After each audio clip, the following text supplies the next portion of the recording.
This is an ABP Life podcast.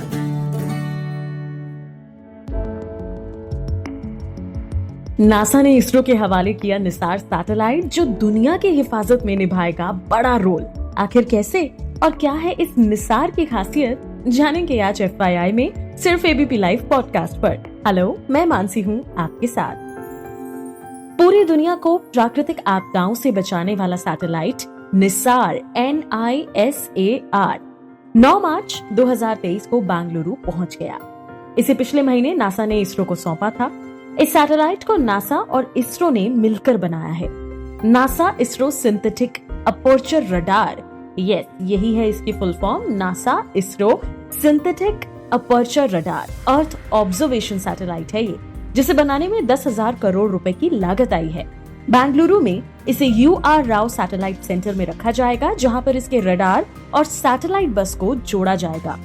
Nisar को समझने से पहले चलिए समझते हैं रडार को, जिस शब्द को आपने बहुत बार सुना होगा।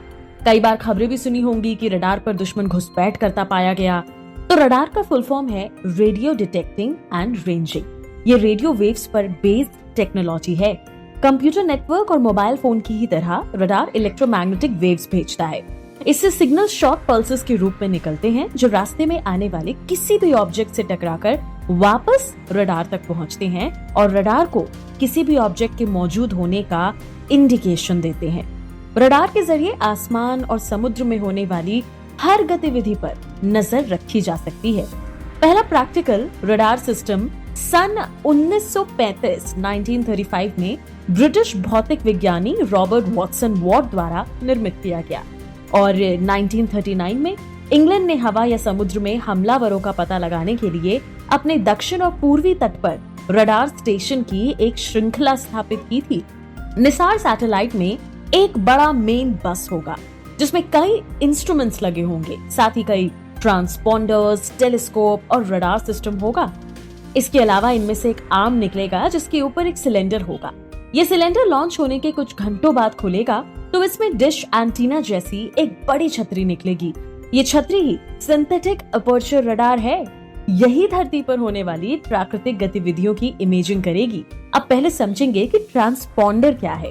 ट्रांसपॉन्डर रेडियो फ्रीक्वेंसी का उपयोग करते हुए काम करते हैं और वायरलेस मॉनिटरिंग, संचार और नियंत्रण उपकरण संकेतों का जवाब देते हैं। जब तक संकेत भेजा जाता है, एक पूछताछ करता भी कहा जाता है। एक ट्रांसपॉन्डर एक पहचान संकेत वापस करके प्रतिक्रिया करता है। और अब जानेंगे ट्रांसमीटर क्या है। ट्रांसमीटर एक इलेक्ट्रॉनिक उपकरण है, जिसका उपयोग एक प्रकार की ऊर्जा या सिग्नल को दूसरे रूप में परिवर्तित करने के लिए किया जाता है। निसार के लिए S बैंड ट्रांसमीटर को भारत ने बनाया है और L बैंड ट्रांसपॉन्डर को नासा ने। इसका रडार इतना ताकतवर होगा कि ये 240 किलोमीटर तक के क्षेत्रफल की एकदम साफ पिक्चर्स ले सकेगा। ये धरती के एक स्थान की फोटो 12 दिन के बाद फिर लेगा, क्योंकि इस धरती का पूरा चक्कर लगाने में 12 दिन लगेंगे। निसार एक ऐसा सैटेलाइट है जो पूरी दुनिया को बाढ़, आग, भूस्खलन, भूकंप, तूफान, चक्रवात जैसी आपदाओं की जानकारी पहले ही देगा। इस सैटेलाइट को साल 2024 में लॉन्च किया जाएगा। इसे लॉन्च करने के लिए GSLV Mk2 रॉकेट का इस्तेमाल किया जा सकता है और ये दुनिया का सबसे महंगा अर्थ ऑब्जर्वेशन सैटेलाइट है। निसार पूरी दुनिया पर नजर रखेगा। निसार स्पेस में धरती के चारों तरफ जमा हो रहे कचरे और धरती की ओर अंतरिक्ष से आने वाले खतरों की सूचना भी देता रहेगा। निसार में 2 तरह के बैंड होंगे, L और S। ये दोनों धरती पर पेड़ पौधों की घटती बढ़ती संख्या पर नजर रखेंगे, साथ ही प्रकाश की कमी और ज्यादा होने के असर की भी स्टडी करेंगे। इस दौरान ये धरती के अलग अलग हिस्सों की रैपिड सैंपलिंग करते हुए पिक्चर्स और डेटा वैज्ञानिकों को मुहैया कराते रहेंगे। इस मिशन की लाइफ 5 साल मानी जा रही है।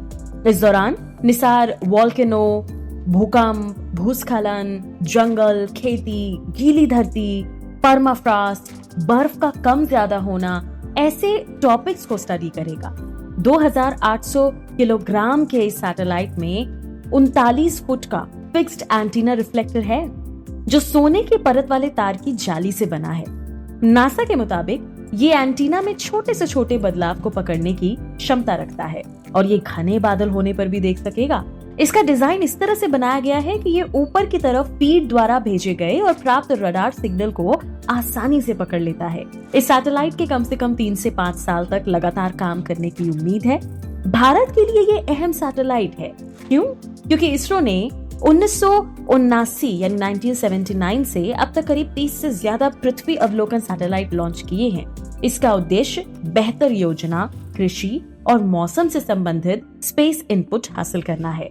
हालांकि निसार सैटेलाइट में सिंथेटिक अपर्चर रडार लगा है, जो भारत के किसी भी अन्य उपग्रहों से मिलने वाली छवियों की तुलना में सबसे ज्यादा हाई रेजोल्यूशन की इमेज भेजेगा।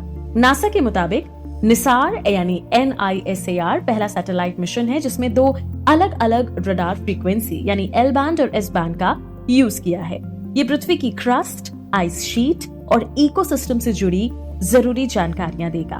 खबरों के मुताबिक निसार सैटेलाइट में बादलों के पीछे और अंधेरे में भी देखने की क्षमता है। इसरो ने इस प्रोजेक्ट पर 788 करोड़ रुपए खर्च किए हैं, जबकि नासा ने करीब 808 मिलियन अमेरिकी डॉलर का योगदान किया है।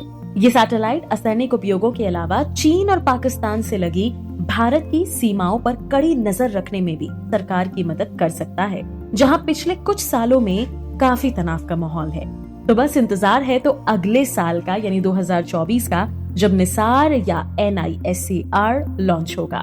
ऐसी ही तमाम जानकारियों के लिए सुनते रहिए FYI मानसी के साथ सिर्फ ABP लाइव पॉडकास्ट पर।